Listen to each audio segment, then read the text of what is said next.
സ്ക്രീനിലേക്ക് മാത്രമായി ചുരുങ്ങിപ്പോകുന്ന ബാല്യകൗമാരത്തിന് ക്രിയാത്മകതയുടെ വാതായനം തുറക്കുകയാണ് തിരുവനന്തപുരത്തെ പ്രസിദ്ധമായ മാനവീയം വീഥി. ഒരുപറ്റം ചെറുപ്പക്കാരുടെ മനസ്സിലുദിച്ച ആശയം ഈ തെരുവോരത്തിനെ വീണ്ടും ആഹ്ലാദത്തിലേക്ക് നയിച്ചു.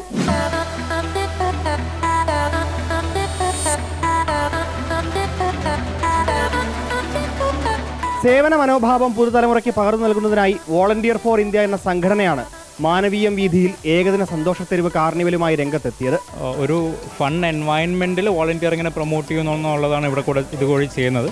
അപ്പം അതുകൊണ്ട് തന്നെ ഒരു റെഗുലർ കാർണിവലിൻ്റെ എല്ലാ എലമെൻസും ഉണ്ട്. നമ്മൾ ഓൺ സ്റ്റേജ് പെർഫോമൻസസ് ഉണ്ട്, ഗെയിം ഏരിയാസ് ഉണ്ട്. എങ്കിൽ കൂടിയും ഇതിൻ്റെ ഒരു സെൻട്രൽ കോൺസെപ്റ്റ് എന്ന് പറയുന്നത് എത്രത്തോളം ആൾക്കാർക്ക് മുന്നോട്ട് വന്ന് കൂടുതൽ നമ്മുടെ സമൂഹത്തിനും നമ്മുടെ നാടിനും വേണ്ടി എങ്ങനെ എന്തെങ്കിലും ചെയ്യാം, അല്ലെങ്കിൽ ഒരു സോഷ്യൽ റെസ്പോൺസിബിലിറ്റി ക്രിയേറ്റ് ചെയ്യുക എന്നുള്ളതാണ് നമുക്ക്. ഏറെ കൗതുകമുണർത്തുന്ന ഗെയിം സോണുകൾ പ്രായഭേദമന്യേ ഹരം പടർത്തി. ട്രിവാൻഡ്രത്ത് നമ്മൾ ആർപ്പോ കിഡ്സ് കാർണിവൽ എന്ന പേരിൽ ആദ്യമായിട്ടൊരു കിഡ്സ് കാർണിവൽ പ്ലാൻ ചെയ്യുകയാണ്. May 22 to 24 Uday Palace Convention Centre Kowdiar വെച്ചിട്ടാണ് ഇവൻറ്റ് പ്ലാൻ ചെയ്യുന്നത്. 3 days ആണ്. കിഡ്സിന് ഫ്രീ എൻട്രി ആണ്.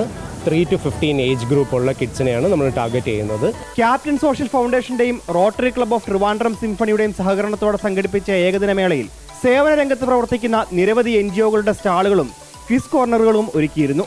യുവാക്കൾക്ക് ദിശാബോധവും ഒപ്പം സാമൂഹിക ഇടപെടലുകളിൽ പങ്കാളിയാകുവാനുള്ള ഊർജ്ജവും പകർന്ന പരിപാടിക്ക് രാത്രി 10 മണിയോടെ തിരശ്ശീല വീണു.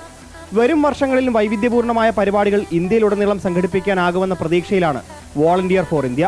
വരും വർഷങ്ങളിലും വൈവിധ്യപൂർണ്ണമായ പരിപാടികൾ ഇന്ത്യയിലുടനീളം സംഘടിപ്പിക്കാനാകുമെന്ന പ്രതീക്ഷയിലാണ് volunteer for India. Reporter, Thiruvananthapuram.